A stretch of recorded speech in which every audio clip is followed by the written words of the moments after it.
They thought she was just a nurse's assistant, but in the next few minutes she would shatter their arrogance and reveal she was the one running the entire hospital. And what happened next left the whole room in stunned silence. The hospital lobby thrummed like a living circuit. Monitors chimed. Wheelchairs whispered across tile, and the air wore that sharp, sterile tang that sits at the back of the throat. Sunlight broke in clean rectangles across the marble, and each time the elevator doors sighed open, a new slice of morning spilled out.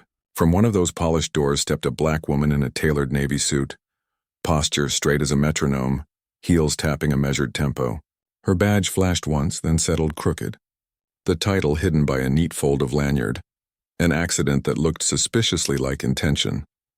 She took in the room without appearing to look, the line at reception coiling like ribbon, the cluster of interns clutching clipboards, the custodian easing a mop across a spill as smooth as skating. She felt the current of the building move through her, a familiar hum under the skin, the way a conductor feels the orchestra before the first note.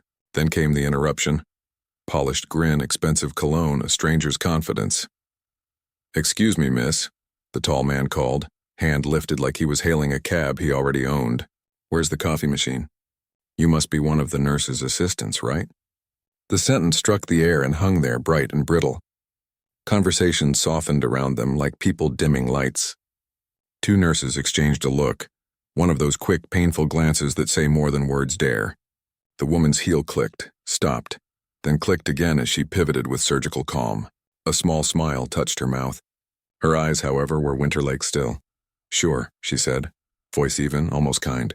"Right this way." She did not hurry. Power never does. She set a pace that made them follow, him plus his entourage of nodding executives, all cufflinks and hurry. As they trailed behind her, she guided them through the lobby's spine, past the donor wall of engraved brass that captured decades of gratitude, past a framed front-page article with a headline about a miracle trauma save, past the photo of a woman cutting a bright ribbon with giant scissors, her face a touch younger, her smile the same. Not one of them paused. Assumptions are excellent blinders. "What's your name?" the tall man asked, easy as a tap on a glass. "Evelyn," she answered, true but incomplete. She kept walking. They reached a corridor of glass that looked onto the healing garden, bamboo fanning in quiet applause, a fountain whispering secrets. As they passed, a resident hurried toward them, feet squeaking an urgent Morse code. "Dr. Mott," he began, catching himself as her gaze flicked his way, a gentle stay. He swallowed the title, cheeks flushing, then adjusted. "Evelyn, I've placed the call you requested." "Thank you," she said, not breaking stride. The executives noticed the exchange and misunderstood it perfectly. The tall man gave a knowing smile that said, "See? An assistant." He moved closer, conspiratorial. "You folks really keep this place running," he said, as if offering a compliment that cost him nothing. "Unsung heroes." "Heroes," she repeated softly, like testing a word's weight. "We try." They passed a secure door with a keycard reader. She held her badge to the scanner. The lock clicked with the crisp, obedient sound of recognition. A few of the executives blinked at that. The tall man didn't. He was busy checking his phone, thumb flashing across a screen like a metronome for impatience. She led them down another corridor where the floor turned from marble to soft blue vinyl.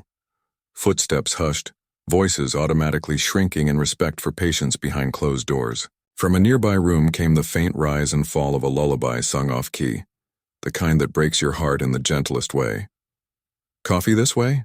asked one of the entourage, a woman with a neat bun and a tighter schedule. "Almost," Evelyn said, turning left.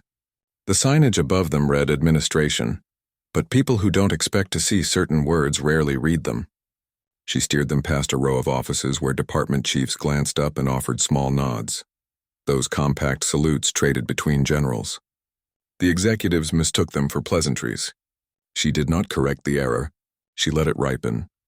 At an intersecting hallway, a nurse practitioner paused and said, "Morning, Doctor," then caught Evelyn's eye and pivoted smoothly. "Morning, Evelyn. Meeting room set." "Appreciated," she replied. They reached a landing with a view that opened back onto the lobby, now busier, brighter, louder.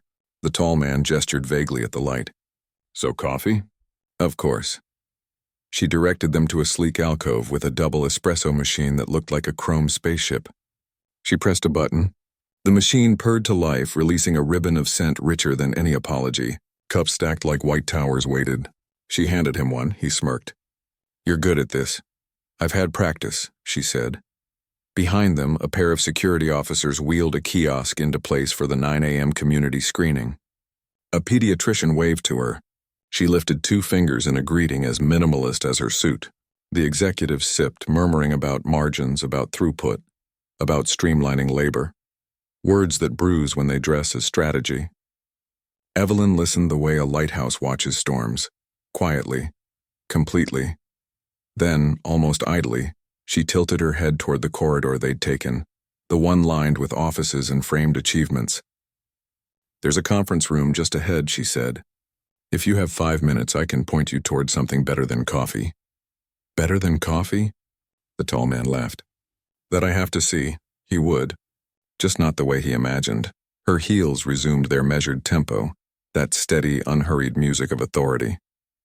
The badge at her lapel swung once like a pendulum, then stilled. Title still hidden, truth still waiting. A reveal hanging in the air like thunder you can feel in your teeth. And as they followed her, so certain, so sure, every step carried them closer to the moment the room, the data, and their own certainty would turn and look them in the eye. As she led them toward the cafeteria, whispers followed in her wake. "That's Dr. Monroe," one nurse whispered. "Wait, the Dr. Monroe?" Another gasped. "Yeah, she runs this whole place." But the visitors remained blissfully unaware. They laughed, chatting about profit margins and efficiency metrics, barely noticing the way staff instinctively stepped aside when she walked past. She could have corrected them right there, but she didn't. She let their arrogance marinate, let them stay perched on their fragile assumptions. She knew what was coming, and it would be unforgettable.